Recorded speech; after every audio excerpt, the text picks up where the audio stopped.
How is everybody? Thank you for coming out, and I'd like to start off.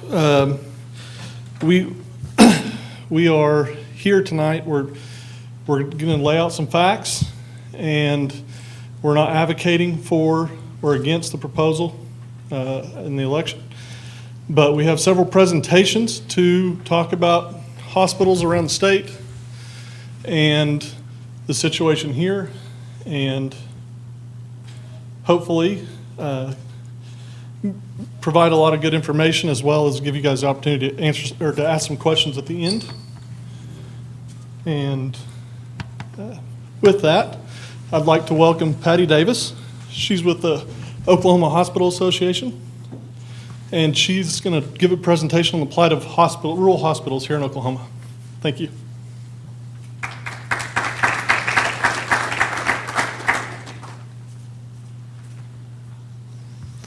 Well, what a great turnout.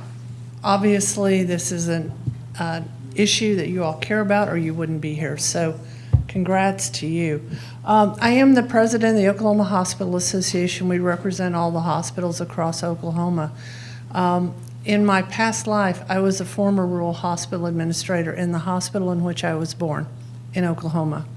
So I understand small towns and how important healthcare is and how difficult it is to maintain healthcare in a small community. And yes, the community that I was from was smaller than this one, and you have many assets that I wish I would have had when I were in that hospital.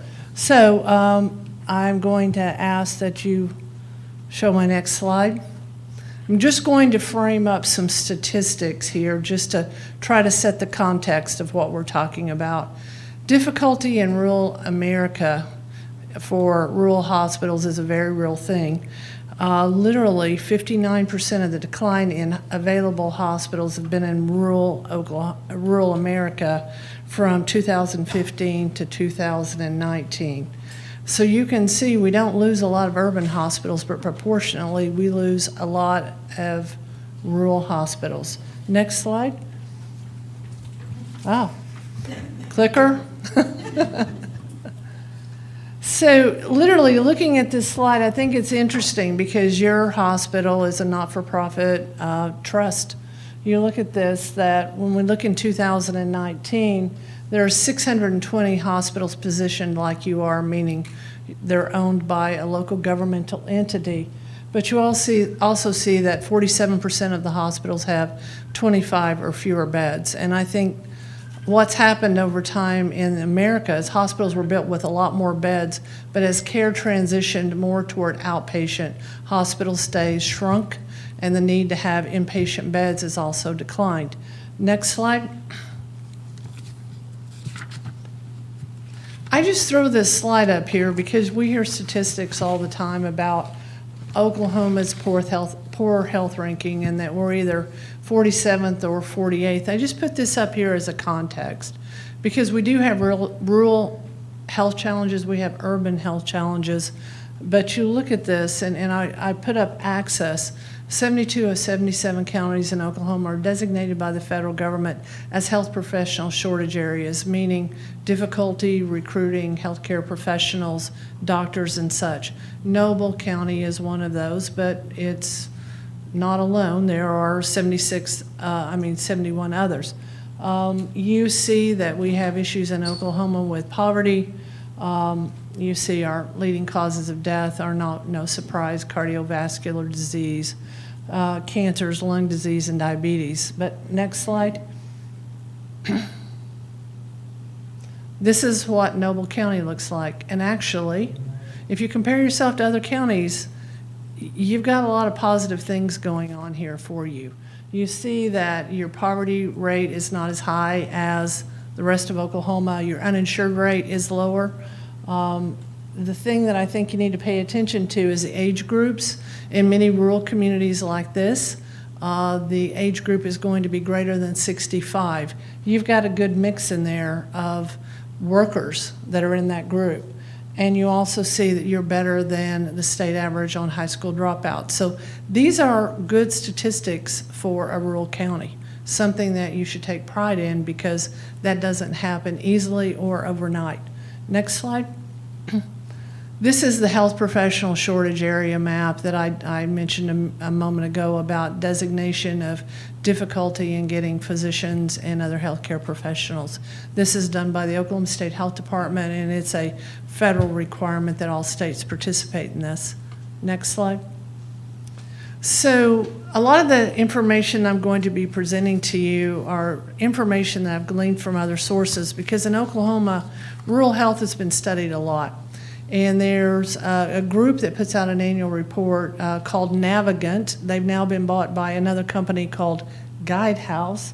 And Guidehouse currently has a contract with the state of Oklahoma, and they're doing a lot of the American Rescue Plan Act scoring on applications coming from communities.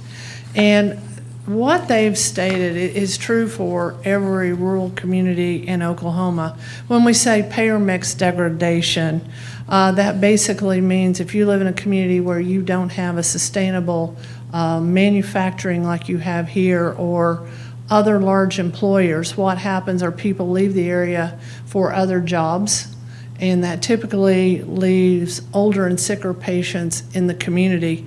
So that makes the hospital more dependent on Medicare and Medicaid programs, which we're thankful for those, but typically those pay significantly different and less than commercial plans do. The other side, and I think it's very important that we talk about this today, that the hospital infrastructure that is in place in most communities was built in post-World War II era. Think about it, many of you in this room will remember when you needed your gallbladder out, it would mean a week in the hospital. And now it's done outpatient, right? Care has transitioned as technology has transitioned, but hospital infrastructure, what you see are older buildings that have been remodeled, and kudos to you all. Your hospital was built in 1951 with Hill-Burton funds, which were federal funds to help get it going. And then you had major expansion and renovation in 76, 77, and most recently 87. And I know some of you that says 87, that's not that long ago. And there's some of you that were born since 1987.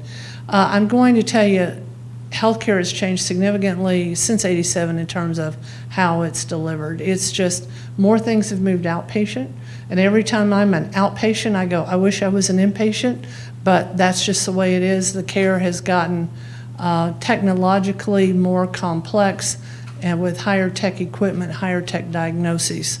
So the last bullet on this are financial stresses, because to buy a CT scanner or an MRI or to install an electronic health record to keep up with your medical record, all of those things have really, really big costs associated with them.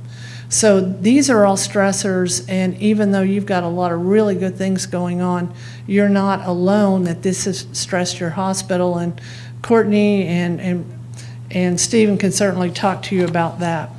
Next slide. So while we always want to keep the patient first in any discussion about the importance of rural hospitals, the other side is hospitals do have a positive economic impact on the community. And in 2020, the Oklahoma Hospital Association signed a consulting agreement with National Center for Rural Health Works to do a model in Oklahoma that shows what's the spin-off effect of a hospital. And it shows that for every dollar invested in healthcare, that you have a corresponding $1.83 of more revenue in a community. And that's because you're providing more services. That's a positive thing for sales tax and local support. $1.78 for employment. So it means for every dollar spent at that hospital on employment, that there's other jobs in the community that depend on that hospital. Maybe it's a local pharmacy, maybe it's a nursing home, maybe it's a doctor's office, but they feed each other. And then the next bullet is $1.48 for labor income, meaning wages paid for at your hospital are going to be spent back in your community in goods and services, sales tax, and that sort of support. So talking to Stephen yesterday, I think you said you had 55 full-time equivalents and about 70 when you go part-time and full-time. But you can bet if you ask them what their annual payroll is, just for that hospital, they're going to be able to extrapolate a much bigger number in terms of the positive economic impact for just the local economy. Now, if later in this presentation there's going to be some discussion about whether or not you want to construct a new model, we do not figure construction cost in here. And the reason we don't is because construction costs are typically one time. But there's also a positive impact anytime you're updating and remodeling because you're paying for construction crew, supplies, services that are bought locally. So the next slide, I think, is one I want to spend just a little bit of time on because I'm going to tell you this, that if you lose a rural hospital in any community, it's extremely difficult to ever get it back open. And the number one reason is once the hospital license is surrendered to the state health department, if someone else comes back in 6 months and says, I'm going to buy that hospital, they have to take that building that was last renovated in 1987, and they have to bring it up to current life safety codes. And it takes millions of dollars to do that. So it's very difficult if a rural hospital ever closes to get it reopened. Now, I've got some asterisks here. So the hospital in Eufaula has not reopened. The hospital in Frederick, which one of the presenters after me, you're going to hear about their story. There's been any number of attempts to get that hospital reopened, and I know they're working on a proposal right now. But they're running into the same thing, that their existing facility, the license was let go, and now it's going to take millions of dollars to retrofit that hospital to be able to pass the health department's guidelines. And you have to pass those guidelines to be able to qualify for Medicare and Medicaid payments. The Pauls Valley Hospital has been an interesting journey and has been in the news quite a bit over the last 5 years. It was reopened about 2 years ago, and recently the group that opened that has now sold it to an individual in Florida. So that's just what you don't know when these things start happening. Sayre was closed, reopened, and then closed again. And it is not going to be reopened. Wilburton, that's the Latimer County Hospital, is closed, has not reopened. We've got El Reno with 3 stars on here. Their acute care hospital was closed.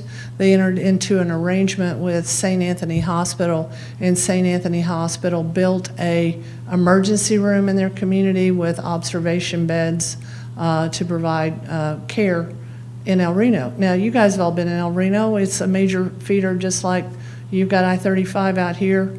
They've got I-40. There are a lot of accidents that occur there. So they reopened as an emergency room. The other thing I want to mention, I did not list Bristow in here because this is an ongoing saga that the management group that was involved with Bristow has now relocated the Bristow hospital license into a suburb of Tulsa. And there's issues that they're trying to work out. So there are just a lot of different stories, and you're going to hear some of those stories, but let me just stress, you don't want your hospital to close because it's really hard to ever get it reopened again. You also see a list here of the hospitals that have either gone through or are currently in bankruptcy since 2016. And what do they all have in common? They're all in pretty small towns. It's just a hard business. Next slide. As I said in the beginning, you guys have a lot of positives. And to say you have a manufacturing base here with Ditch Witch and Toro is something that you should be very proud of, because most rural communities, their top 2 employers are the school and the hospital, or the school and the co-op, or the school and the bank. So that's something that you have to be very proud of. But at the same time, having a manufacturing plant, you want to be able to render emergency care for accidents. You also have a farming community, and being from my small town, we saw a fair share of agricultural and oil field accidents that made our emergency room absolutely a very necessary thing. Because right now, there's this thinking that You get hurt out in rural Oklahoma, we'll just call a helicopter, or we'll call the nearest ambulance. Sometimes those precious minutes absolutely are a matter of life and death. And I've lived that with my own family, and I understand it very graphically. So I bring that up. I also said your demographics are more favorable. That community slide where I said you've got a better demographic here with a younger, more robust workforce, that's positive. I also say relationship with Stillwater Medical Center, because that is a very well-run regional hospital, and they have provided a lot of resources here, and they have been a good partner. And then I'm very pleased to see that you have some folks in your community that have been very philanthropic and care about supporting the hospital. It is a very unique but a very envied position. I'm going to tell you, if I were doing this presentation in most places in Oklahoma, I couldn't say that they have what you have today. Next slide. So I say you're at a crossroads here, because I understand that there is an extension of an existing sales tax coming up. I know that some of the presenters behind me are going to be introducing another financing model. It is a brand new model that's just been approved by the federal government. It's been under development for several years, and it will be available beginning January 1. And actually, your community may be very well positioned to take advantage of it. And for that, I say you could take a great deal of pride if you chose to say, I think this can work. Looking at the data, and that's one of the things the Oklahoma Hospital Association does, is we do a lot of financial modeling for Medicare, Medicaid, workman's comp, commercial insurance, and we are very pleased what we see could be for some of our hospitals that need the financial shot in the arm, that this may be a solution going forward. So you're going to be hearing more from that, but we are not going to take questions until the end, because we've got some speakers on close timelines, and then we'll take questions you may have. Will that work? Okay, Russ?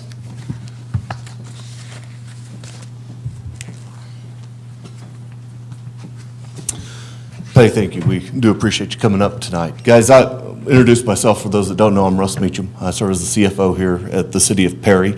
Not only here, but along with, our firm serves about 60 other communities across Oklahoma. And, whenever we started talking about hospitals and started talking about healthcare and what that really means to the community, we said, hey, who could we talk to? And I said, Ben, I've got some prime examples that we need to talk to about what happens to communities, what happens whenever healthcare isn't available in the community. The first individual tonight that we're going to have, and he's going to join us via Skype, he's currently the city manager at the city of Clinton, who, by the way, is going through a transition in operations with their hospital. Kind of similar situation, looking for an operator and running through a lot of hoops and a lot of struggles in fighting that. But before he was at Clinton, Robert Johnson is his name. Robert was at the city of Frederick, and during his tenure at the city of Frederick, Frederick lost their hospital, and it was a county-run hospital. And to this day, while they have made efforts to reestablish that and put it back in place, it's not there. So we thought Robert would be somebody good to at least talk for a second about, what's the worst case scenario? If we did not have the hospital here in Perry, what does that do to a community, and where does it leave it? So Tyson, if you can key up Robert.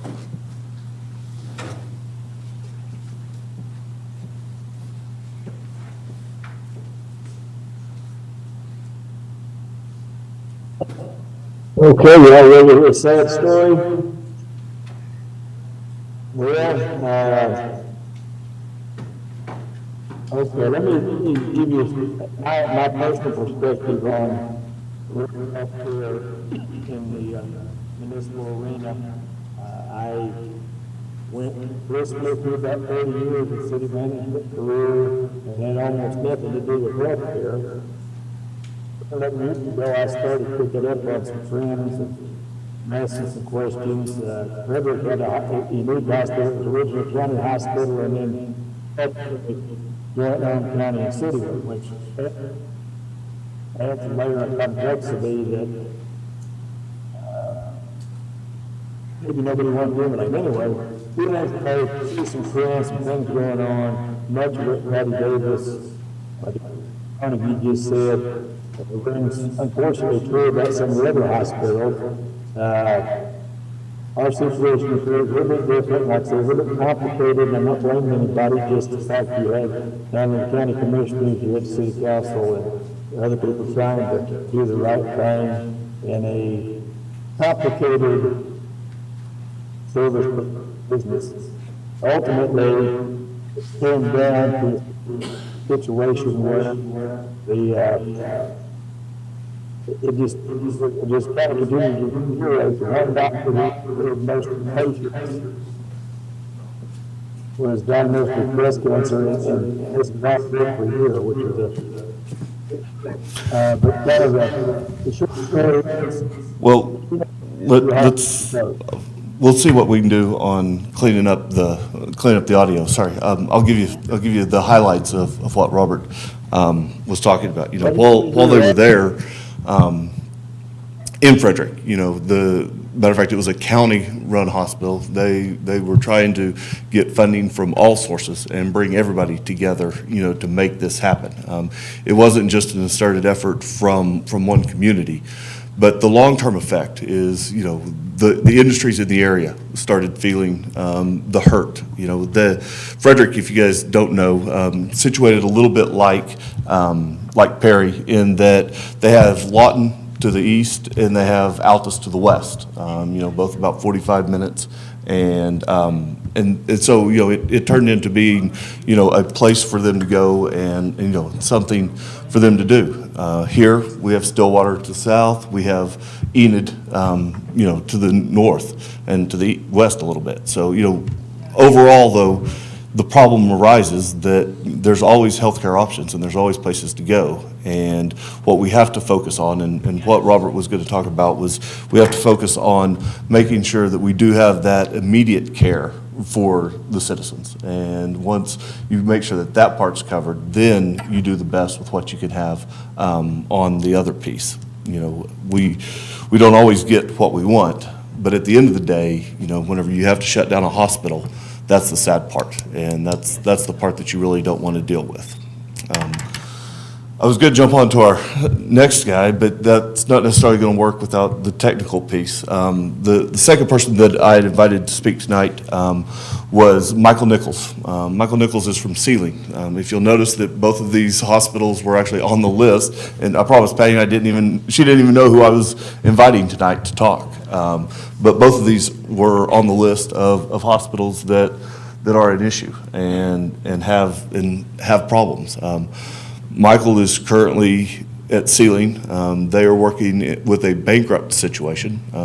Sealing has a 1 cent sales tax that they use to help fund the operations of the hospital. But at this point, the hospital there is running an operating loss with a line of credit that's approaching about $8 million. You know, it's just a horrible number, and hardly anything that without a sales tax, they just honestly won't be able to make do, and they won't be able to continue to operate that facility. They are working out of a facility that was started in 1965, and really the upgrades on that facility are even less than what we deal with. Sealing from that standpoint has Woodward up the road, about 25 minutes. You know, that's what they compete with for providing adequate health care, and have that. Is Michael good to go? Michael's good. Okay, I'll let Michael talk then, if Michael's good to run his connection, and he can tell you just a little bit more about Sealing and what they do at that hospital.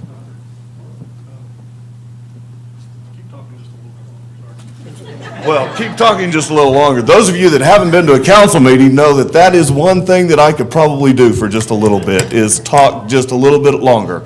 I can look around at my favorite councilmen in the room, and they're all smiling and nodding their heads like, yes. Don't give him a microphone and tell him to just talk.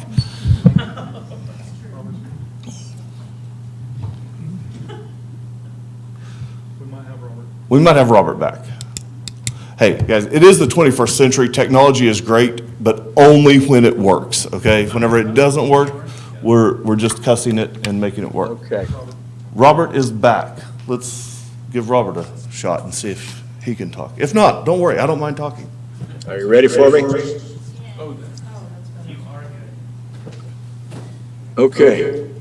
Is Russ done preaching yet?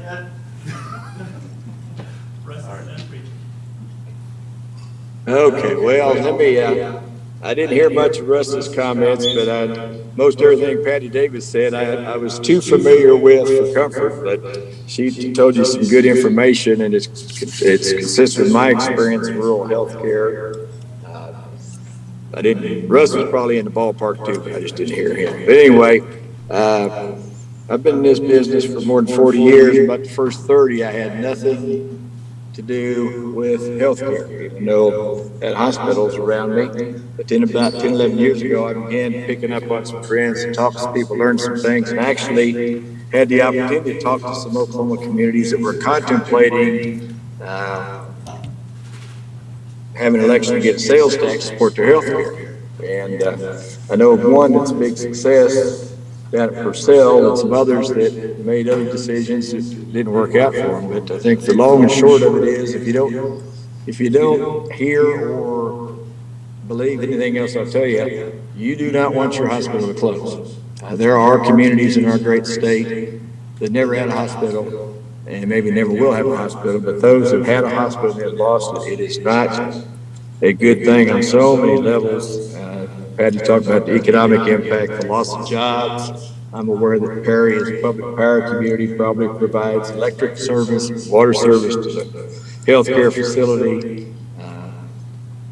Those are realities, as is just the loss of that provision or its inconvenience for your citizens. It compelled the Frederick Fire Department to get into the ambulance business when they had no intention to, just because there was not a ER 5 minutes away, it was 45 minutes away.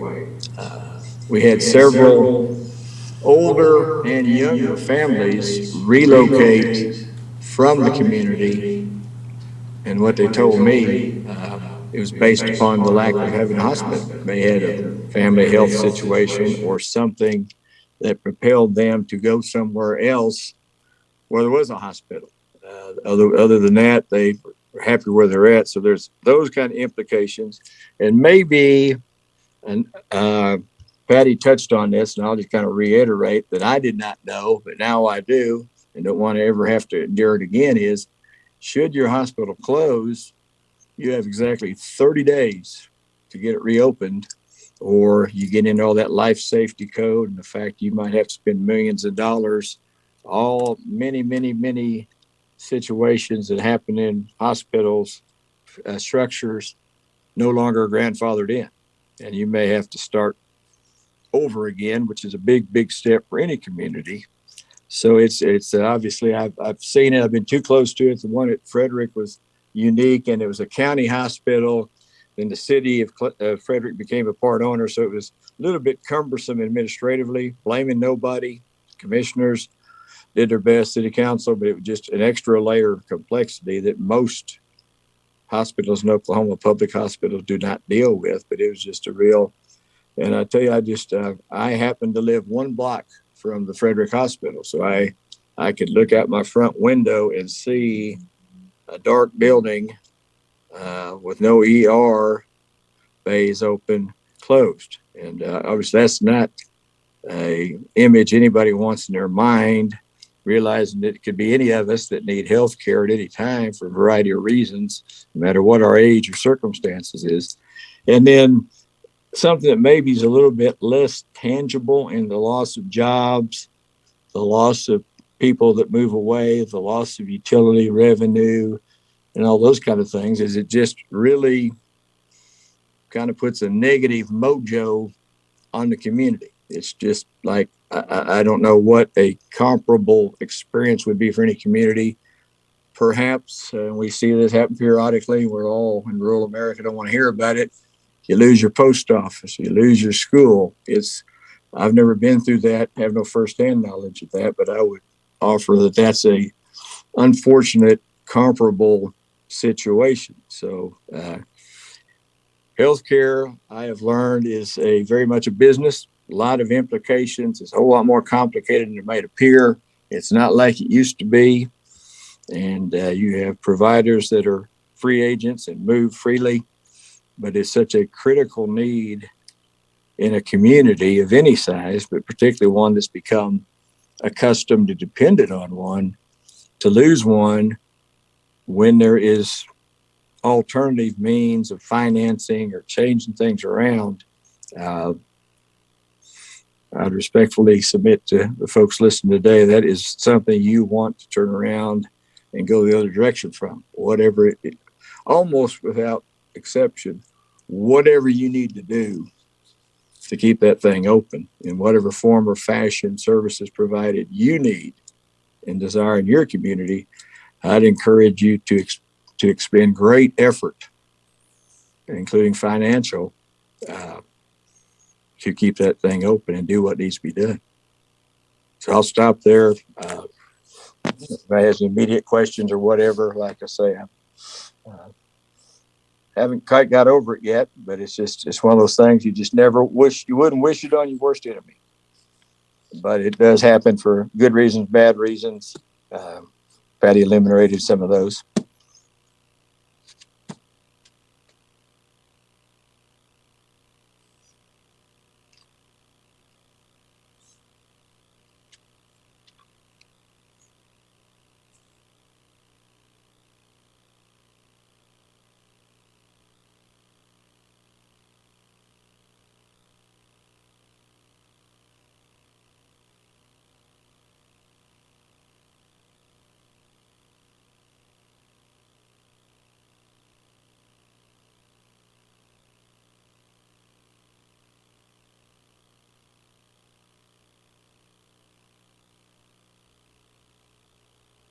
These are situations that rural Oklahoma is facing, well, all of rural Oklahoma, all of rural America, honestly, is facing. And how we get through this and what we do to move forward, it's not, it's painstaking.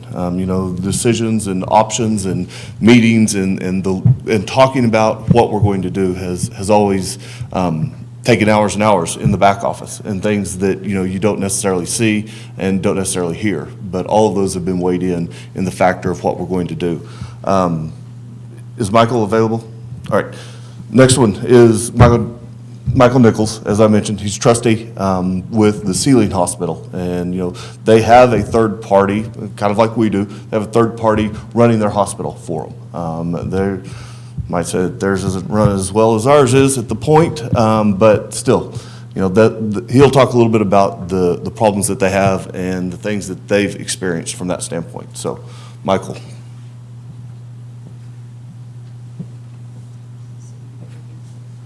To you this evening. I work for the United States Department of Agriculture, and I was elected to the town board in 1997.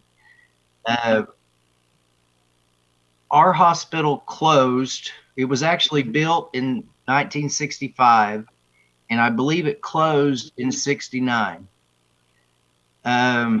We was fortunate enough to get it reopened like in 1979 or 80. We've always had a sales tax to supplement the hospital. I believe now, Russ can tell you for sure, but I believe now ours is a permanent tax, 1 cent sales tax. In 1997, when I went on the town board, we had 1 day of cash. We was absolutely broke, and we went to the bank and borrowed $100,000 so that we could make the next 2 payrolls. Rural healthcare is a struggle. I'm telling you right now, since 1997, when I went on the board, every year is a struggle. We've not had 1 year that was not a struggle. I actually think we was starting to get our head above water here in the last year and a half, and now the nursing shortage has hit us. We're having to pay lots of money out for nursing staff through agencies where they were local nurses before. But we're going to get through this one too. I always tell people, just hold on, it'll get better. In the 80s, you know, they come out with the critical access hospital and it was going to save everybody. And it didn't. I'm hoping at some point someone will see the critical state that we're in and help us to be able to survive, or at least be able to keep our doors open without worrying. Rural healthcare is hard. Don't expect to make money or even break even. It's never happened here. If it wasn't for that penny sales tax, you don't know how many times we would have closed or been completely broke. Finding people to operate your hospital, that's another difficult thing. We've been through several. Some were good and some weren't so good. Right now, the company that's running our hospital, we're at least surviving and we're keeping our head up. The sales tax is the only real operating cash you have, and that can go to pay payroll, whatever. Just like Robert said, you've got several manufacturing places there. That's very important. You might lose that manufacturing place if you didn't have a hospital. If it closes, more than likely it will never open again. Just like the lady said, I didn't catch her name. They'll put so many restrictions on you that you can't afford to reopen it. You might as well bulldoze it down and build a new one if you're going to do that. Another thing I just want to say to you is I've been on an EMT since 1980.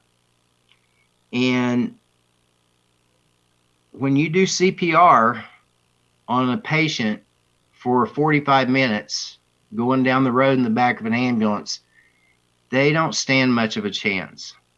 If you can get them to the hospital where they can give them the care they need right there, right quick, you've got a chance. 45 minutes, you don't have much of a chance. Another thing, you know, we always say, just like the lady said, the helicopters, oh, we'll call a helicopter. Folks, you guys are just like us. It snows and it rains and everything else, and you can't get a helicopter. If our hospital hadn't been here for stabilization of car accident victims and people that's sick, and then transportation later to the bigger hospital, they wouldn't have made it. It's just critical. It's critical for your economic development. It's critical for your school. It's critical for your citizens that's in the town. I'm just telling you, keep your sales tax, make it permanent if you can, so that you don't have to worry about every 10 years going back and doing it again. And I'm also begging you, keep your hospital. It's worth it. It's a constant struggle, but it's worth it. And that's all I've got to say. So thank you all.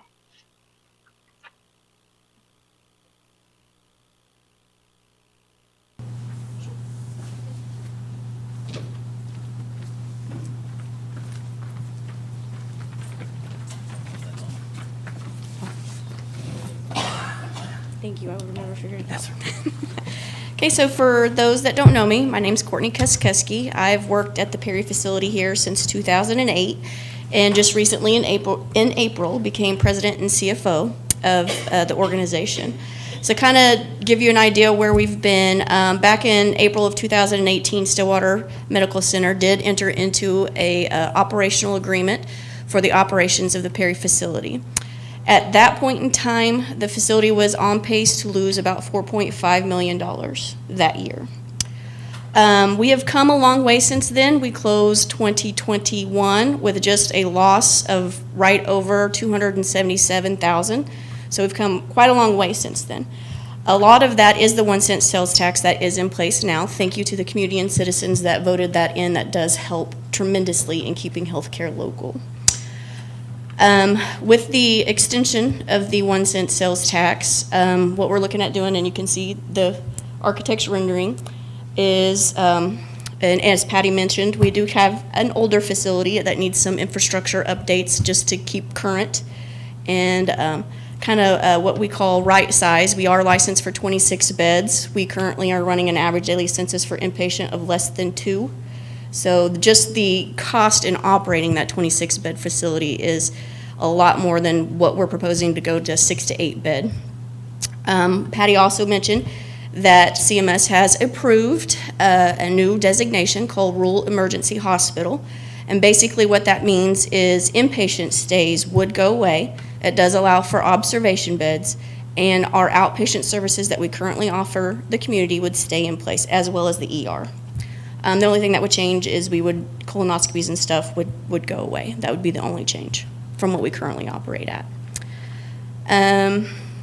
So with that, Stephen, if you want to talk. Yeah, for those that don't know me, I'm Stephen Taylor. I did serve as the CEO for the Perry Hospital here since 2018, but recently transitioned back to Stillwater, and Courtney and Brenda and the rest of the team have taken the reins and doing a great job. And as she spoke, we've done a lot over the last 4 years to reduce that loss that we had to get to where we are. But again, part of that loss reduction is having that sales tax, which we greatly appreciate.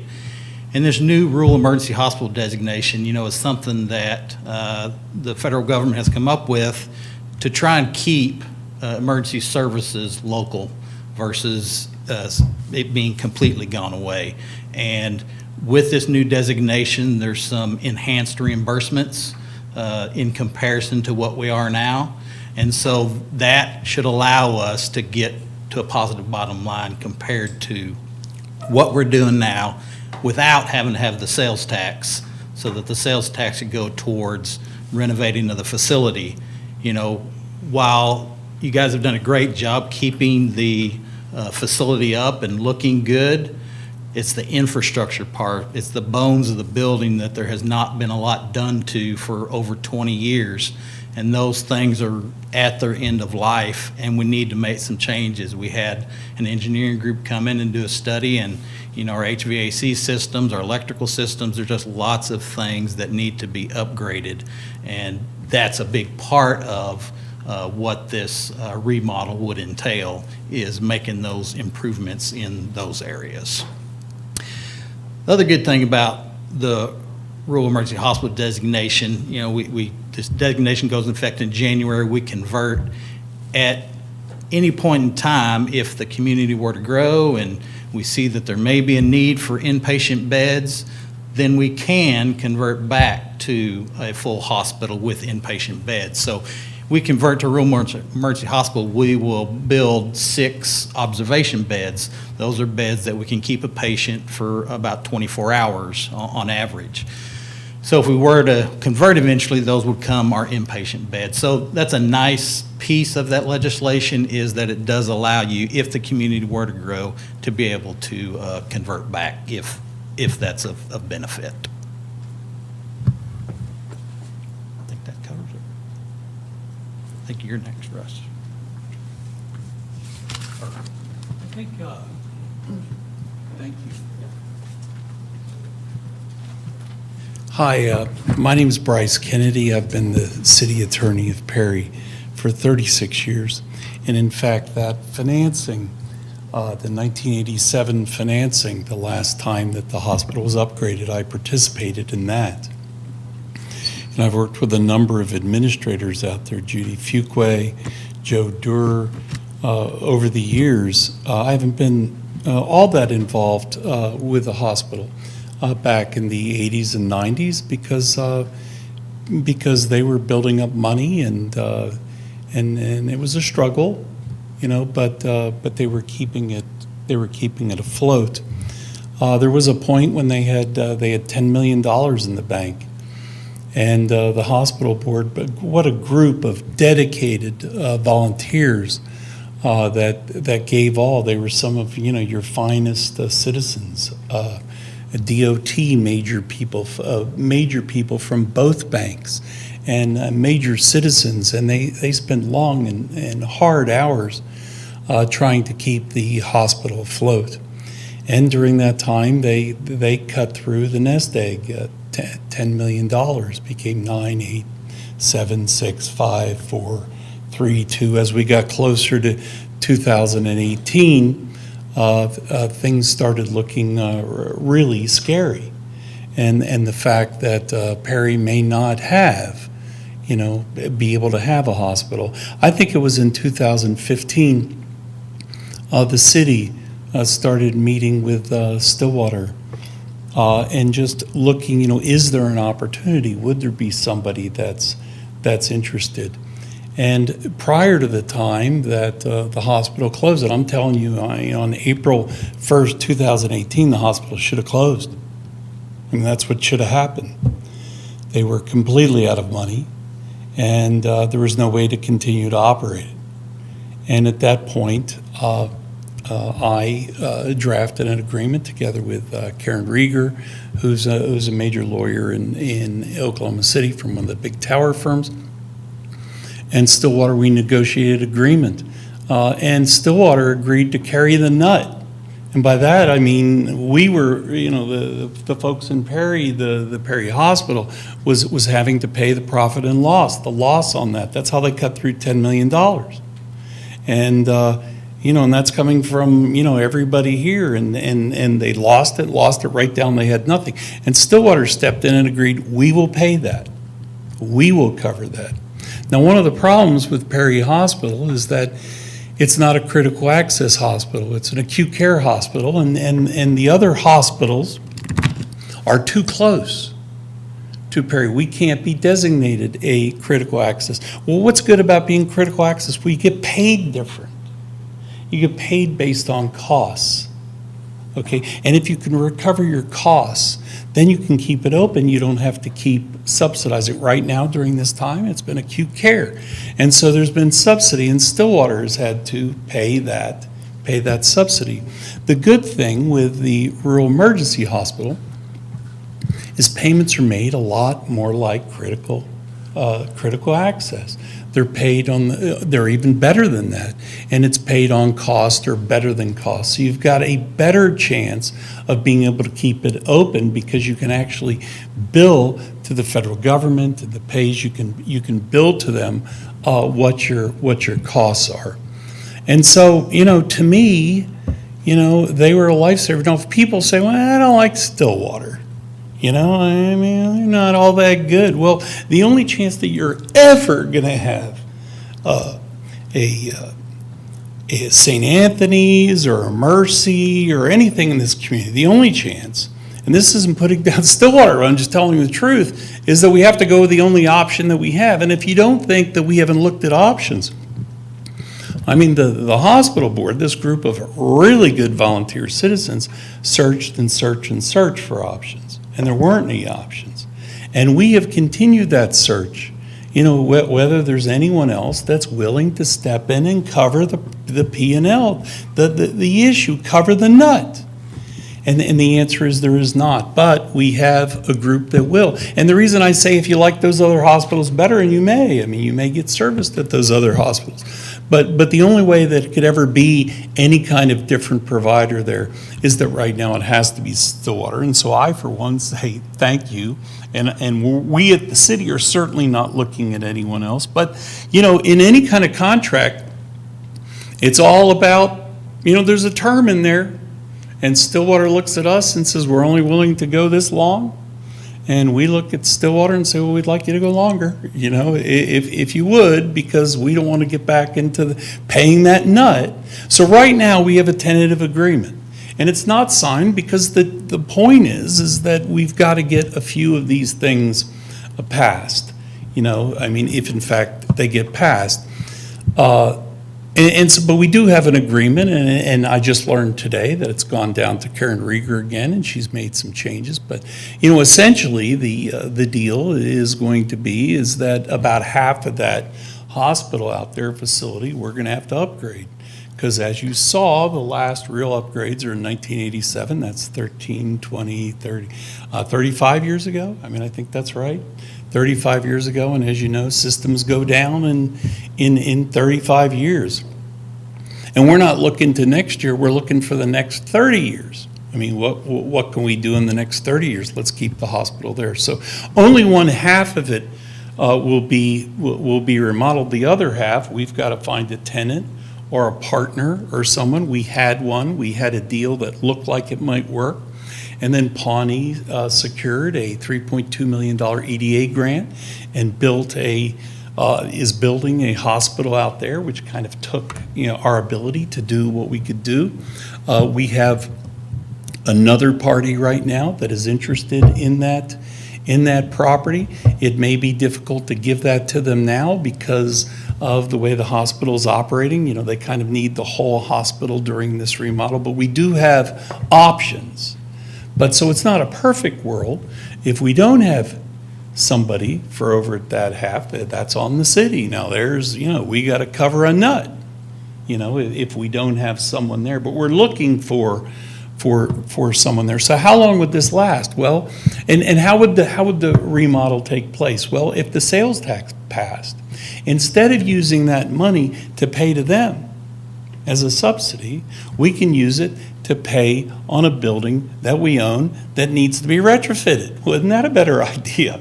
I mean, invest in yourself rather than paying it and having it, disappear. It's good because it covers that. And they feel so confident in the rural emergency hospital concept and what the payment schemes are that they're saying, fine, you don't have to pay us that subsidy. And you can use that money to pay on the debt. So let's say there's, an $8 million debt, and we get the sales tax passed. That's part of what we can put on it. In addition, the benefactor, the Malzahn Family Affiliated Trust, has agreed to match us up to that amount, and then we're looking at new market tax credits, which is another way that banks and financial institutions can bid on this money. You get it normally at about 78% on the dollar, but that money comes to you free and can be invested in your facility. So, that combination can build this remodel. What would the term be? The term under the agreements that we have not inked yet, but that we have done, provides for a 7-year term on and after the remodel. The remodel could take 18 months, 20 months. So, close to, if the agreements turn out that we want, a 9-year continuation in healthcare. And that healthcare is going to be different. It's not going to be an acute care hospital. It is going to be a rural emergency hospital, which means there's not automatic inpatient beds. There's observation beds, but there's going to be an ER there. We're also going to continue with the rural health clinic. The doctors are going to be there. There's going to be outpatient services. There's going to be testing. You talked about, what there's going to be. It's going to look a lot like we have, but the convenience, the convenience of being able to have mom or your husband or your wife locally, for a period of time, that's what's going to be gone. But we can't afford to pay for that because that's the nut. And we've tried, and we tried for a long time. And as I told you, we cut through $10 million. So, that's what this agreement looks like. I think that we have, all the parties have kind of agreed that we can do that. The other thing I want to tell you is that this looked seamless the last time. And they're really, now if you were a member of the city council, Derek reminded me of that, because I said that to him. He said, there's nothing seamless about it. We were talking about this all the time. I said, yeah, if you were a member of the city council or if you're a member of the hospital board, you certainly didn't think it was seamless because you were working so hard to try to save it. But for the public themselves, if they weren't reading a few newspaper articles, nothing happened. And yet Stillwater took this on, and we didn't have the sales tax passed before they took it on. And we did. But after they took it on and they were losing dollars, it didn't seem fair, because under the agreement, they took on the profit and loss, they took on the nut, but it didn't seem fair that they would bear all that. So we took a proposition to the public which said, would you allow this 1 cent sales tax? And we will pay that to the provider. Because under that agreement, there's always escape clauses. And there was an escape clause, under the agreement. Upon 6 months' notice, they could end the inpatient beds. And that was very important to us to keep. So it was after they took it on April 1st, 2018, that the public in 19 passed that sales tax. I just want to make that point because the public agreed, let's help Stillwater. So once again, now no more subsidy. If this passes, it's going to be paid on a building that the city owns, okay, and will be able to maintain for this use or for whatever use in the future. It's going to be added to by the Malzahn Trust to assist us to do that. We still have some challenges, and that's where we're going to have to recruit somebody for that, additional side. But that's what it is. So what about the proposition? We're going to be printing that on Facebook. The proposition is the same proposition. It talked about a term that would end on June 30th, 2024, which is coming right up. This is not a new sales tax. It's a continuation of an existing sales tax. It does two things. It extends that term for 10 years to June 30th, 2034. Okay, so actually, between now and 24 and then 10 more years to 34. And then also, it allows that additional purpose for the money to be used to be paid on debt done to build the remodel. That's what the question is. That's what we're talking about. Rick Johnson, representing the Malzahn, do you have some words? I kind of took your thunder, but thank you.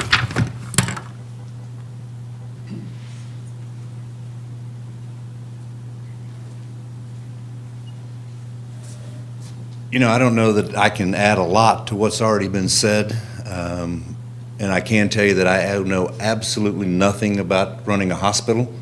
Don't want to learn, but I can tell you that the Malzahn Family Affiliated Fund, of which I am one of 7 trustees for that fund, we're very supportive of Perry Memorial Hospital.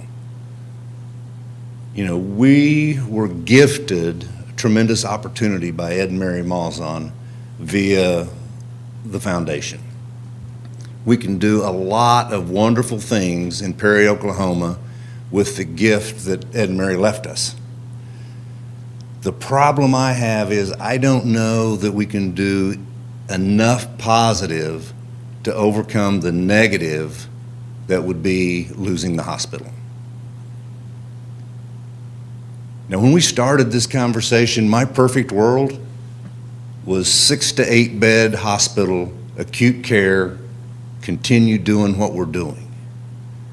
But in the process, I've come to learn that it's not a perfect world, and we don't always get everything we want, and we're probably not going to end up with 6 to 8 bed hospital and continue doing what we're doing.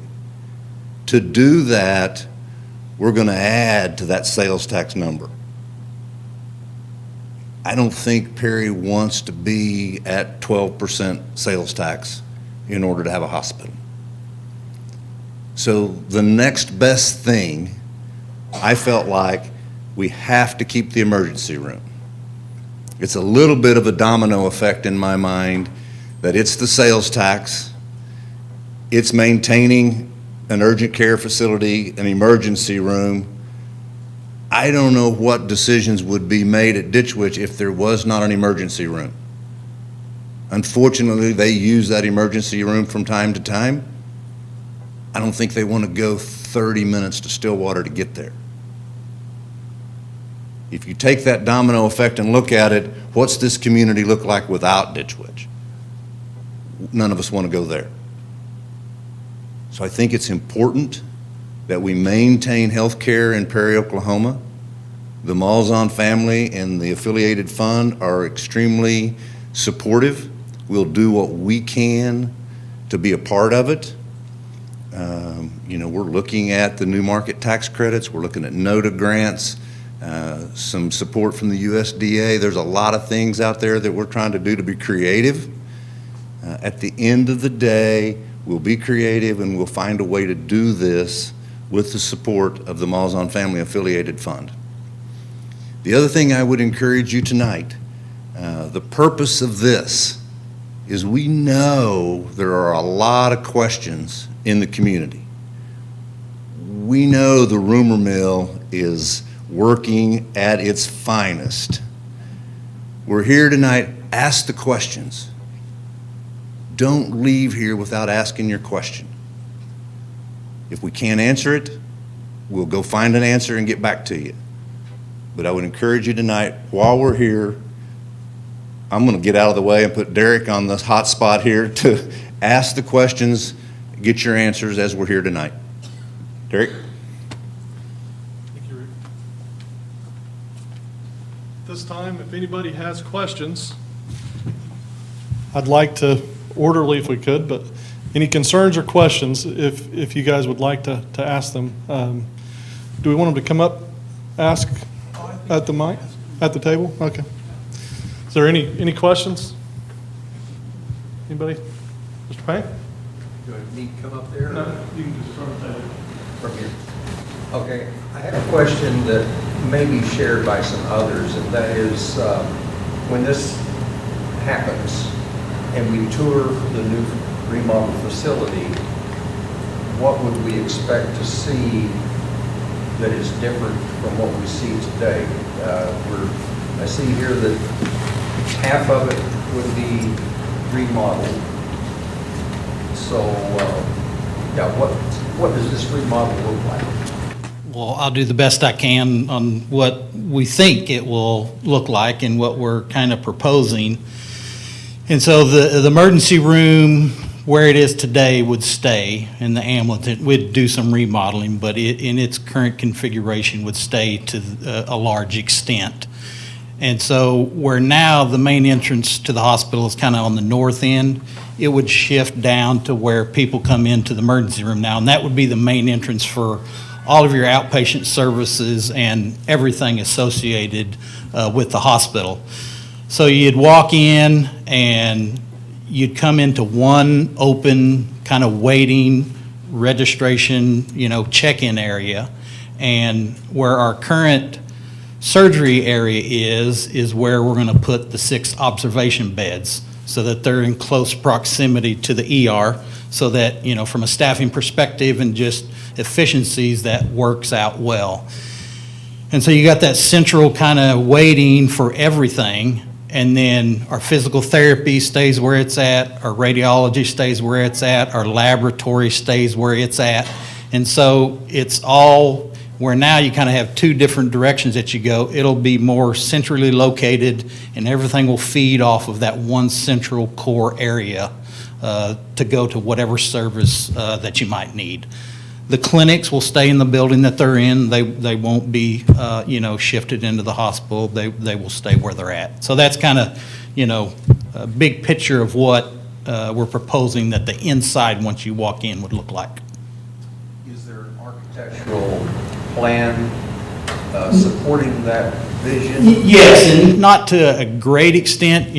We kind of have these exterior renderings which show the shift of the main one, but we do have a somewhat of a floor plan of what that could look like. And, once we get a little further down the road, we'll have more extensive floor plans and that we could share with the public on what it looks like. Okay, all right, thank you. So like you said, ER, how many rooms or beds will this ER have? Because you have what, 2 or 3 now? We have 5 total, but some of those are adjoining, are they not? Are they 5 all private? I don't remember. Yeah, we only have 1 private room. So there will be, I think there's 4 ultimately ER rooms that are all private. There won't be any shared spaces. Like vehicles? No? Yes. Okay. What kind of new equipment are y'all gonna bring to the hospital?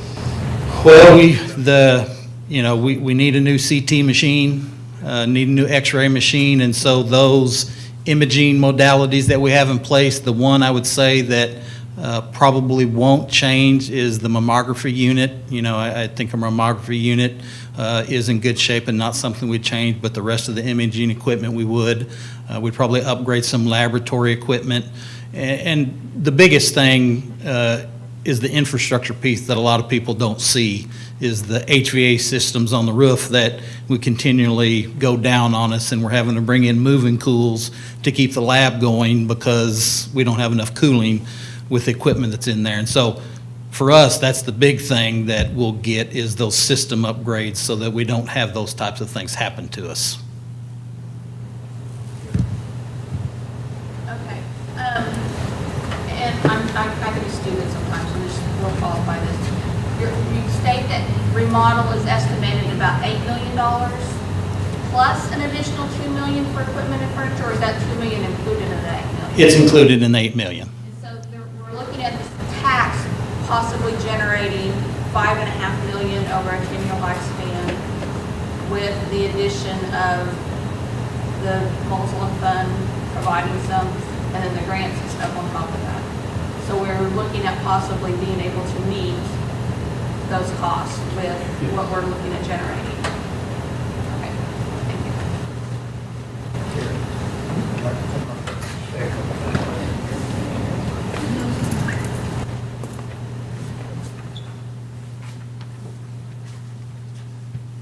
I didn't know I was going to get up here and say anything, but after reading this and seeing how few people we got here, I'm very, very disappointed in Perry, Oklahoma. This building ought to be filled up. This is one of the most important things we could be talking about. I've spent time in that little hospital down there. I lost my mother in that hospital. I had my children in that hospital.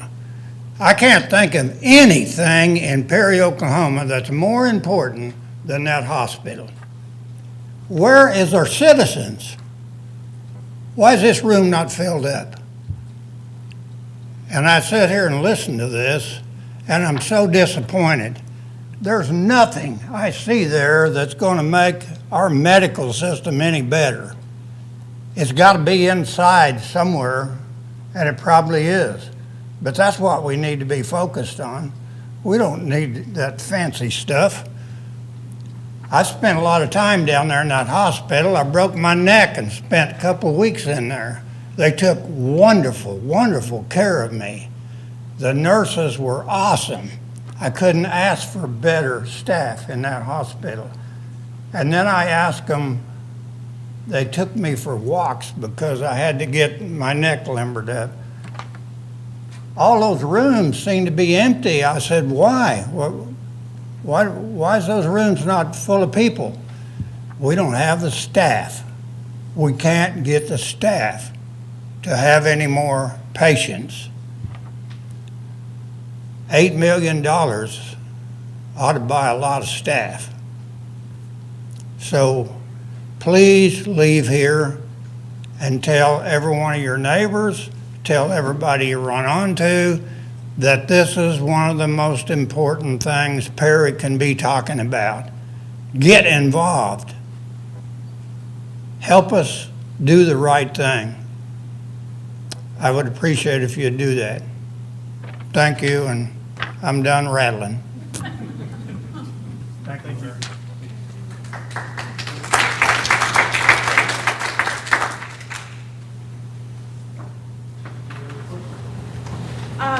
I just want to clarify, because I came in here knowing this is a show, but I want to clarify. If we don't, the reason for the remodel is to make it more of an emergency care facility. If we don't do the remodel to make it more of an emergency care facility, then, and don't pass the 1% sales tax, the hospital could possibly just go away altogether. Is that what I've heard, kind of, in a nutshell? Possibility. It's a possibility? Yes. Okay. Yes.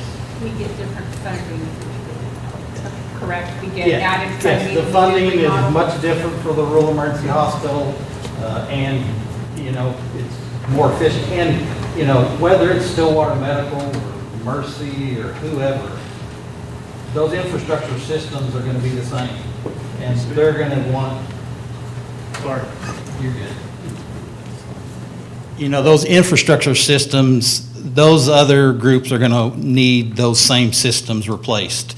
And so, while, yeah, this looks pretty, may not be what it ends up being, it's the stuff inside there that we need to get done as well, or you're not gonna have a hospital eventually. Something's gonna go extremely bad, and then you're not gonna have it at all.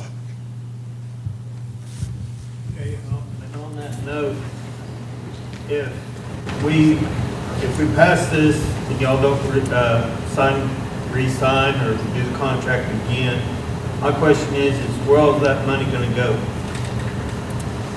for this 1% sales tax? If it passes and Stillwater don't support Perry again, where's our money gonna go? Well, as a Stillwater representative, if, you know, the citizens make a commitment to pass a sales tax to convert to a rural emergency hospital and do this upgrade, and we make that conversion, we are committed for at least the next 7 years that we will be part of this community. The Stillwater. Yes. Yeah. Continue like we have, just in a different capacity. There won't be long-term care here, just the emergency care. Emergency and 24-hour stay. You know, if you come in and they, you know, observe you for 24 hours, then after that time, if you need additional care, then we would send you to Stillwater. Now, I will add that the way it's currently structured, the tax, the way it's currently structured, it is going into the Stillwater to help pay for that nut that was mentioned earlier. In the future, when we extend it, it would then have the ability to go towards the indebtedness of the remodel. So it wouldn't just be going to Stillwater, it'd be helping that facility in the remodel. Does that help a little bit on your question? What if we come across a lot of tax, where is this excess money going to go to? Like, is there an account? This isn't going to go into raises, and what happens if we have a surplus of money, let's just say? Where's that money going to go? Well, it could only go towards the uses that we've laid out, right? And It's going to go to the debt. to the debt. Now, But let me answer, because there was a question there. You know, Stillwater is only contractually committed right now to March 31st, 2023. And that's, March, 31st, 2023. But I'm telling you, we have an agreement that has gone back and forth and amended. And it's all but signed. I think that's why you've said that, you know, if the tax passes, Stillwater is committed to signing it. It's gone to their tower lawyer, who has made final corrections to it. I mean, you know, it's probably very close to being signed. And so I have no doubt about that. But in answer to the one question, let's say that this got approved and we did it, and you ran it for that period of time, and then it shut down and we couldn't find anybody else. You know, under the tax question, if there's no hospital in Perry, the money can be used to support public medical health facilities and/or emergency medical facilities and services. Well, what our thought is that could go to EMS systems to do better transportation, better systems to get you to another hospital. I mean, there is a backup to this, but I mean, we are not expecting that at all, because I mean, we've all but signed the new agreement. And I would say that, you know, if the tax passes, we'll have the agreement signed in September, right? I mean, there's nothing to stop us from signing it then. And of course, the current tax goes on until June 30th, 2024. And then, it's the 10-year extension. But the new purpose comes on immediately. And the thought was that the rural emergency hospital designation would probably begin in January, correct? I mean, that's what, in January 2023. I don't think that quite answered your Did not at all. question. Okay, But I also don't have these attachments either, so maybe that could have answered my question. I'm sorry, I didn't hear your question, Kristen. If we say we all got rich and paid a lot of sales tax, where is this excess money going if it happens? If the hospital stays and we have a windfall. Yeah, we paid the 8 million and now we have an extra 1 million. What are we gonna do with that money? Where's it going? It's made to promote medical health in the city, including but not limited to providing for financial support for the maintenance, operation, administration of the hospital, payment of costs associated with construction equipment, maintaining of hospital, and for debt service. It doesn't go for city salaries, city benefits. It can't go to that. It's got to be allocated to medical health. This is a medical health tax. And to pay it any other way would be a violation of law. I'm sorry, I was answering other questions. I didn't hear yours. Go ahead. I just would like to give a testimony. Any of you who know me know that my husband has battled tremendous health issues. And Perry, 3 times, I've lived here 5 years, and 3 times I have had to have my husband stabilized at Perry Hospital to be transported to the city. So if 1% sales tax is not worth that, I don't know how to convince anybody here. But I'll tell you right now, it's worth every penny and more when you need it. I pray that you keep this hospital.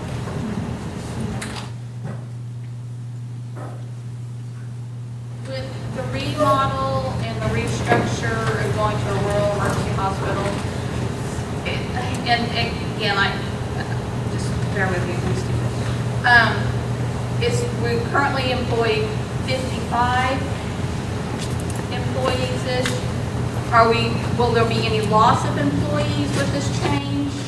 Well, as the one citizen commented, we are having to use a lot of contract labor currently, and not just nursing, but others as well. And so we won't need as many staff, but we don't have as many staff because we're using contract people. So it'll be more of not continuing that contract. Okay, so current employees, local employees. Yes. That would more than likely Yes. remain employed. Yes. In the contract. Yes. Okay. Yeah, we actually have a provision on that in the agreement, in the current agreement. We do. Yeah. So what are you gonna do with the ER with all your makeup going on? Oh. Well, we have not got into the phasing, how we're gonna accomplish that. It won't be fun. All I can say is I've been with Stillwater Medical for 25 years, and I'm kind of oversee all the construction that we've done over those years, and we've had a lot of things going on and trying to work around phasing and figuring out how it will work. We've made it work, and so I feel confident that we can make this work as well. Like I said, it won't be fun. There'll be, sometimes you come in and not sure which way to go, but we're going to do the best we can, and continue to provide the services while this is happening. Could you just clarify, because I hear a lot of comment thinking that is just cosmetic, but that is opening up opportunity for more funding, is that not correct, by going into the REH? Yes. I mean, this is cosmetic, this looks pretty, this may not be what it ends up looking like, but we do want to, because the main entrance has kind of always been on the north end, we do want to do something to attract people to come to this entrance now versus coming to where they were, because this is where we want everybody to come, because like the comment was, we're not going to be in that other part of the building whenever this happens, and so we don't want people to go there and then nobody's there and wonder what's going on. So we want to do some things to attract people to know this is where you need to go. But I will tell you, probably 50% or more of the cost of this is the stuff above the ceiling, the stuff in the basement, and the stuff on the roof. I mean, that's where the majority of this cost is going, and the stuff in the wall. Yes. What would you do with rooms that's not being used, or the hospital that's not being used? Well, as Bryce mentioned, the city is looking for partners to figure out what to do with that other space, and, they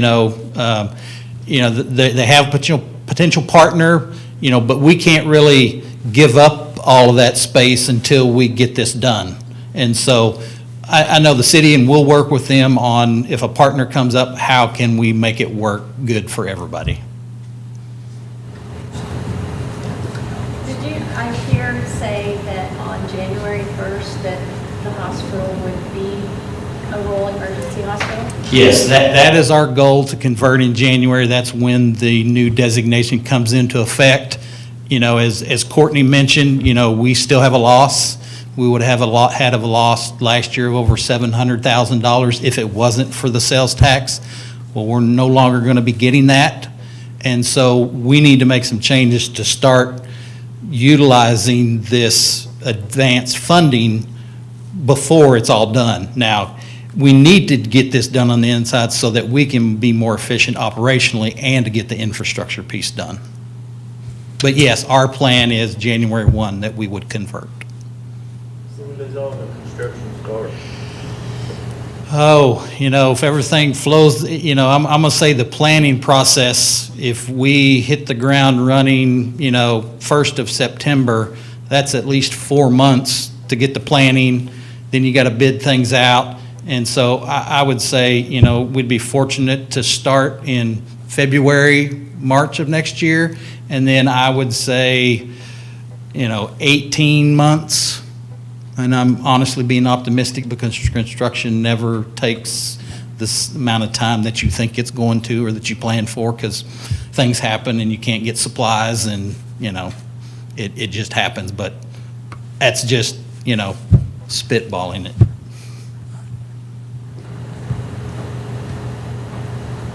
Stephen?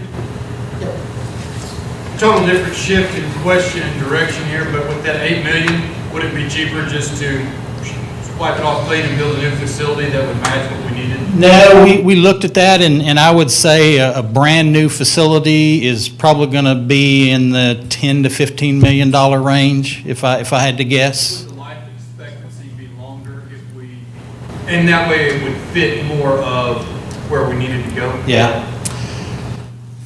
Oh, possibly. Possibly. Yes, I mean, a brand-new facility, obviously, is going to last longer than one that's been in place. I guess you're going to have the land costs that you're going to have, depending on where you put it, and any utilities that might be associated with that. And, I would hate to see, while this facility needs upgrades, it just to be bulldozed down. But, that is definitely an option.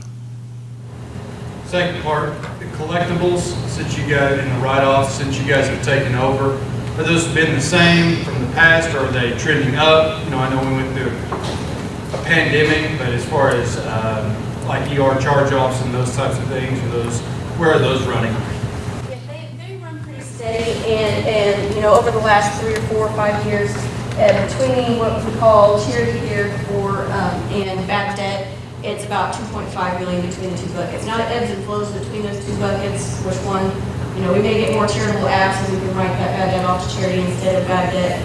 So it ebbs and flows between those two, but on average, it's about $2.5 million. So about $2.5 million a year that we're writing off in bad debt. Yes. Please go to the microphone. Oh, sorry.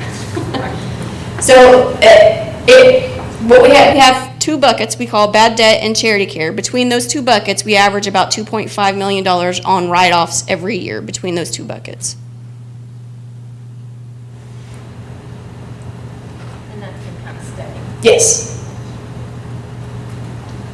What's the what gross do we gross as a hospital?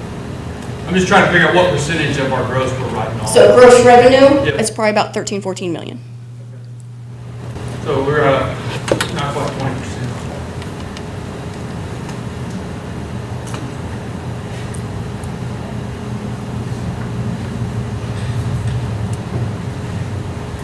This is probably more for Rick or Larry or somebody, but I know we're all concerned about what we do have and what we're going to lose between our growth opportunity and companies that are already here in the hospital, but we've always been talking about growth and where we want to go. What do you feel like the risk is for people looking to Perry, either to live here or from a business without any type of health care?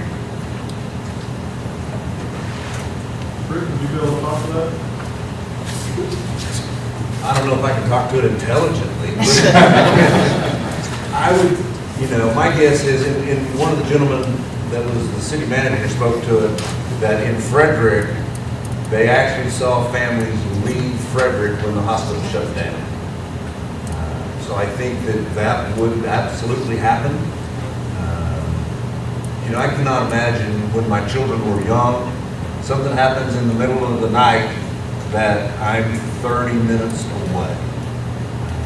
So I would stay with kind of what I said earlier.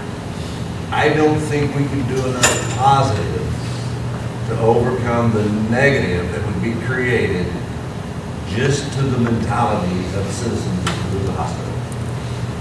It may not be exactly the hospital that we want, but it's healthcare. And I think that's a must, very long. This is attachments. Now, I don't know if mine, I didn't get them, but is there attachments on here so I can see like, okay, 8 million a year? How much do we estimating the sales tax is? Like, is it $1 million a year and then they're gonna match $1 million every year? Like, I like to see numbers listed in where they're coming from. Yes, it says attachments, like no. Yeah. So I don't know if I'm just missing it so that I'm not seeing everything. Well, I don't know if my attachments show me, like, here's our $8 million. We estimate, what, $1 million a year from sales tax? So Amazon is matching $1 million every year? It's more like 550,000 in sales tax. So we would need at least, probably that in a match. And of course, but so far, what we've been talking about, opportunities through USDA and EDA, but at this point, we have gotten assurance that if the Malls on Trust, and of course, there's 7 members and they have to vote, but that they're willing to match what the public's doing, absent other contribution that we can get from USDA, new market tax credits. And of course, there would be no, there would be no ability to borrow unless we had trackable sums of money which were pledged. As far as sales tax goes, it's subject to annual appropriation. But from others, you would have to have those pledge of dollars, or we could never acquire the money to do the remodel. So what is this new financial model generally like? Is that, I'm assuming that's where you guys are going to go out and bid to get money? That's the rule. hospital designation. Okay. Yeah, REH is Rural Emergency Hospital. There's not a loan that you guys are going to go out and get.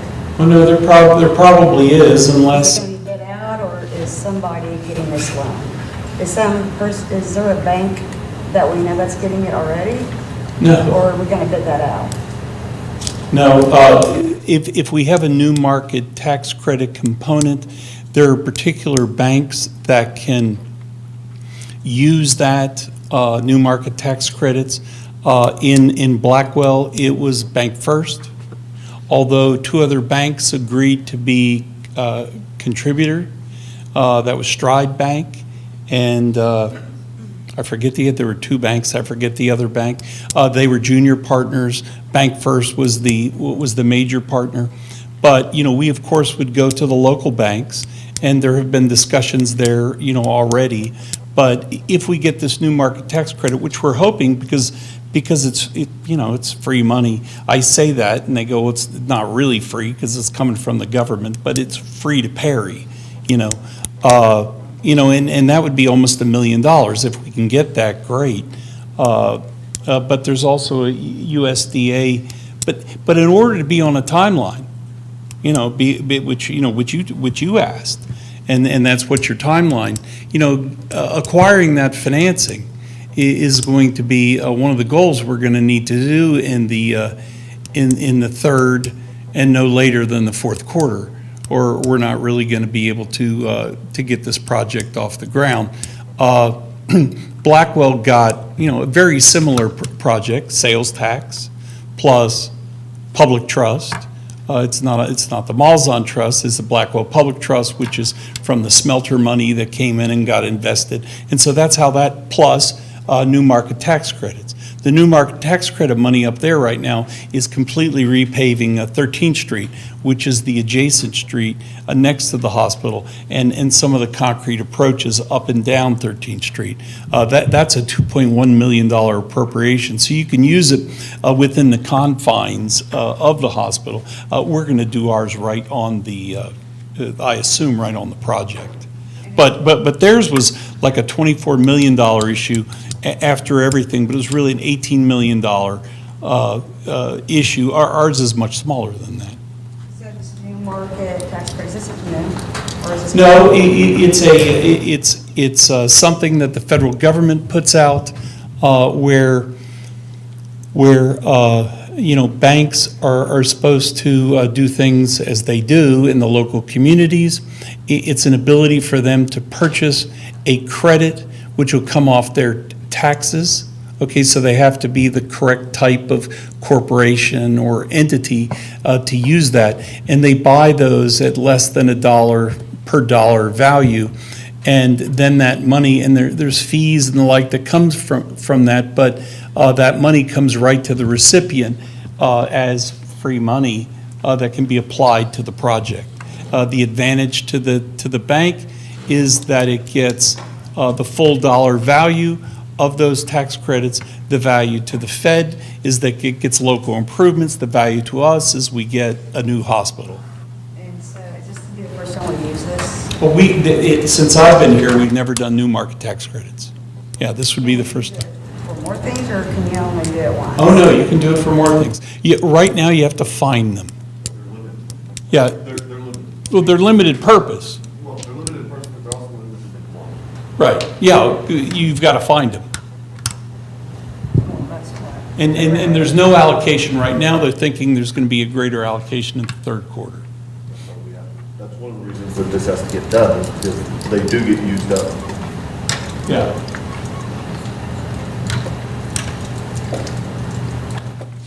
I haven't misstated anything, have I, Rick? Yeah, so. If this passes, that 1% is gonna put our tax 12%? Oh, no, there will be no change in the rate that you're currently paying. Can you step back? Yeah, oh, I'm sorry. There will be no change in the rate that you're currently paying. You'll just pay it for longer. Okay, what is our rate right now? So 4.5 to the city. Well, we make 4.5. The county has, 10.25 altogether. the county had, the state has 4.5, and then the balance is the county. Okay. So 10.25. That won't change.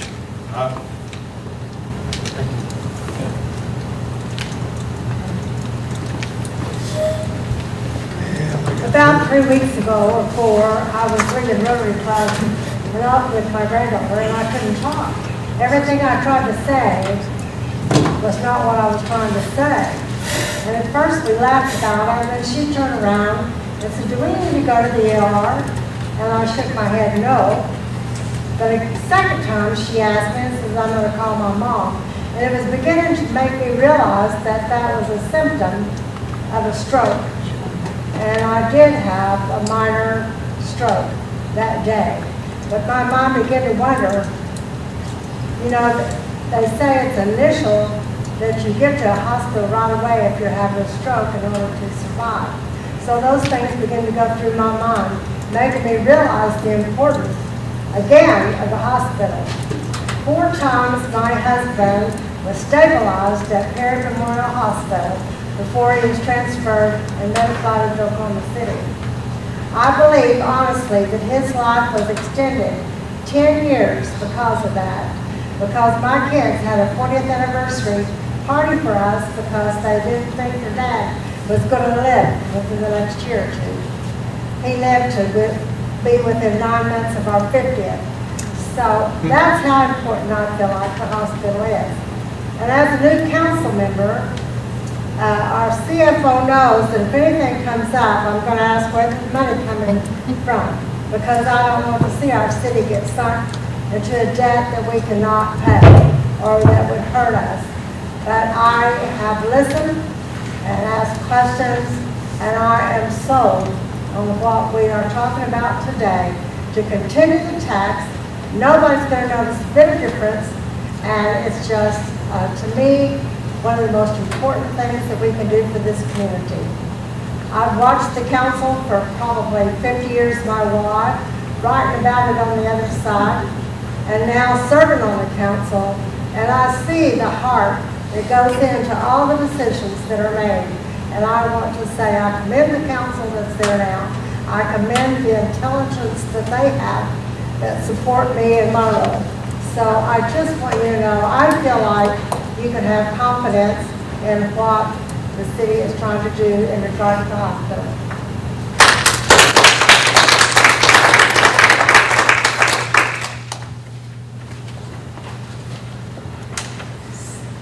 Any further questions? Yeah, so my name's Curtis White. I'm also a councilman here. You know, there's been a ton of misinformation that's been going around about this. But no matter what that information is, or no matter what we pay for this, to me it comes down to one thing, and that's if someone were dying in front of me or needed medical help, would I not give those few pennies from those purchases to that person who lived? Is there anybody here that wouldn't do that? I mean, it's a continuation, it's not a raise on your tax. And it's something that's going to save people, because just like what Gloria said, you've got about 30 minutes to get somewhere if you have a stroke. You're looking, I mean, hopefully the fire department can get you in time and even get you somewhere in time. But even then, they still got to get you back there, and they still got to find out what's going on before they can administer the medicine. That's some pretty important things to think about when someone is critical like that. And it would be much better if we had it here and we were able to get to it so that they could get us somewhere in time.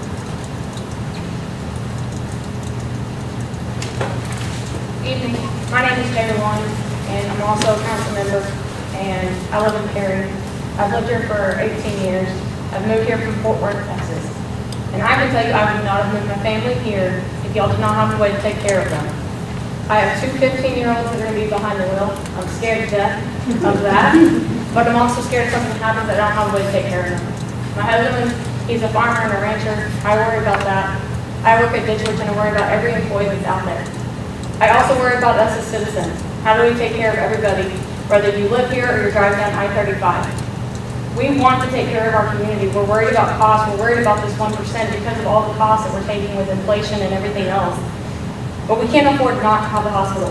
We can't afford it for us as citizens and where we're living today, and all the citizens that we hope that they find Perry as their home, just like I did. We want to bring people here and we want to keep people here, and we cannot do that if we don't have a way to to take care of them. I'm very passionate about Perry, I'm very passionate about healthcare, and I'm very passionate about making sure that we can take care of every person that lives here. This is not a high cost. We talked about the people that we've been able to keep here with us. Losing both parents, losing a mother-in-law, it's important. You've got to be able to extend people with us as long as we possibly can. I just hope that we can all afford to take care of this and keep Stillwater here. I applaud you guys for staying here. I know that it's cost you to stay with us, and I appreciate it, and I just want to say thank you.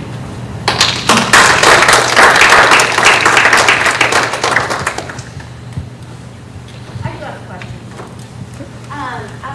As a business person here in town, at the bank, we do have backup contingency plans as far as vendor management goes. You know, we have vendors that we deal with on a, high-risk vendors that we deal with on a daily basis, and we have backup contingency plans as far as, you know, if this vendor goes away, what is our backup plan? You know, if this vendor that we deal with, that we do business with, goes away, who is our backup? So my question to the city is, if Stillwater Medical Center decides to back out at any time, whether that's in 6 months, in 5 years, Stillwater Medical, whether they back out or we back out from this management agreement, for whatever reason and whatever side, does the city have a backup plan to save our hospital, because it's still our hospital? Does Perry have a backup plan to partner with somebody else? That's my question. That's a tough question. Right now, there is no backup plan. We have exhausted every plan that we could possibly try and exhaust. And it's been, Bryce said it on it earlier, it's been it may seem seamless or it may seem new to some people in the community, but this has been something that a lot of people have been talking about for a long time and trying to figure out. There's been the hospital board that did it for many years, and now many years with council and many other people. With the new designation, that may breathe new life and opportunity. But we have to get to that point to be able to see through where we're at right now. So have we shopped this with other vendors or providers of this service? Yes. In the recent years?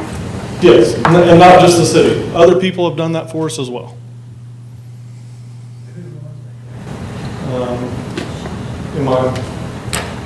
No, I'll just tell you that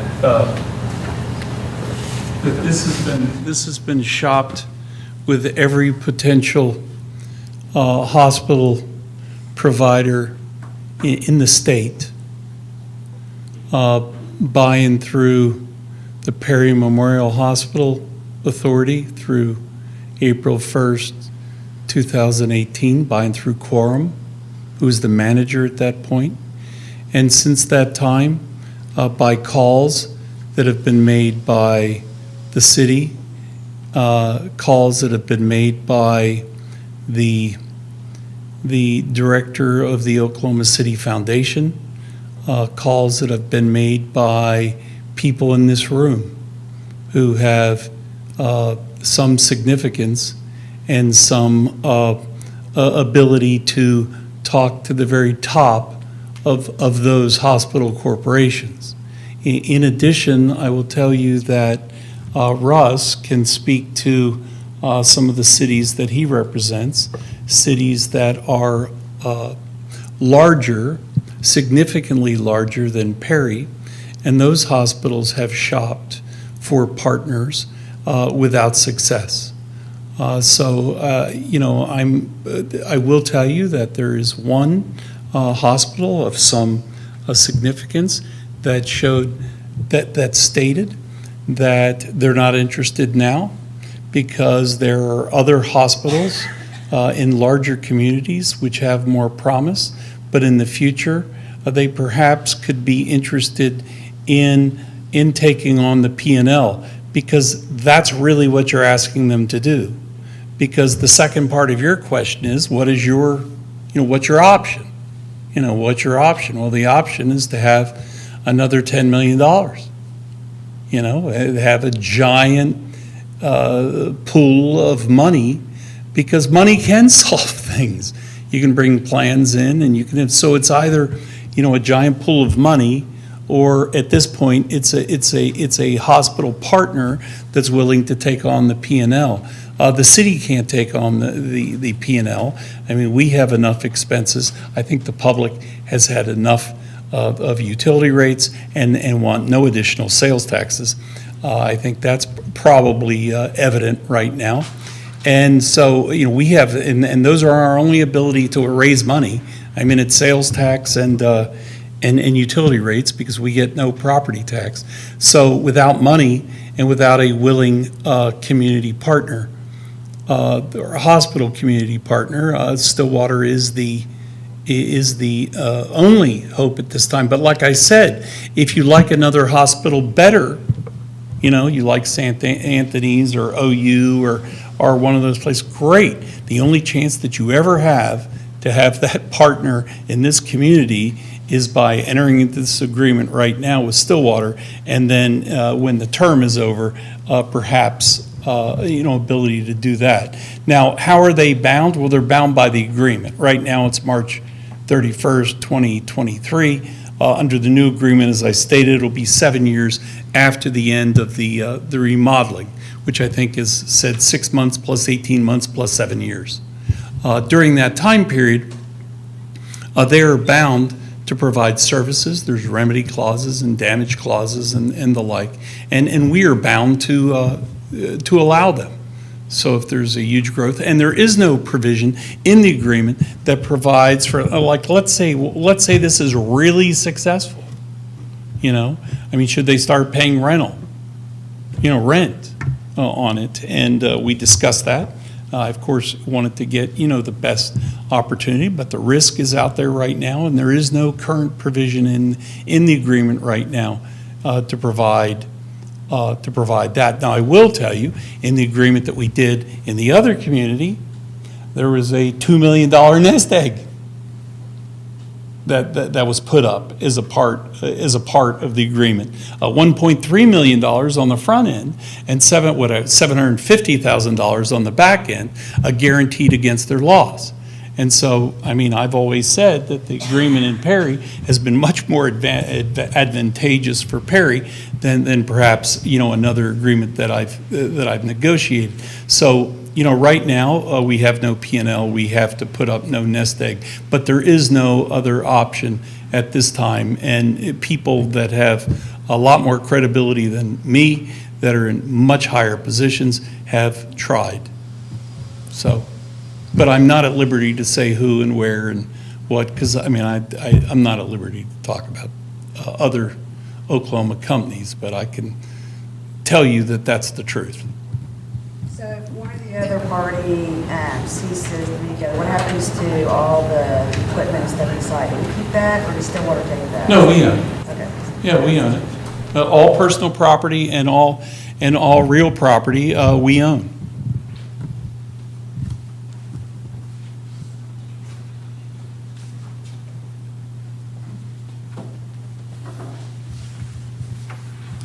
Any further questions? If not, I thank everybody for coming out. Tyson, I appreciate the hard work you put in on short notice here to get us going. And If those who came in late want to stick around for just a little bit, we'll be happy to recap what we missed with them. if you didn't hear that, if you came in late and would like to stay, ask further questions, or get a recap, you're welcome to do that. And please, just go out and vote October 23rd. Plenty of things to vote on. Thank you, everybody.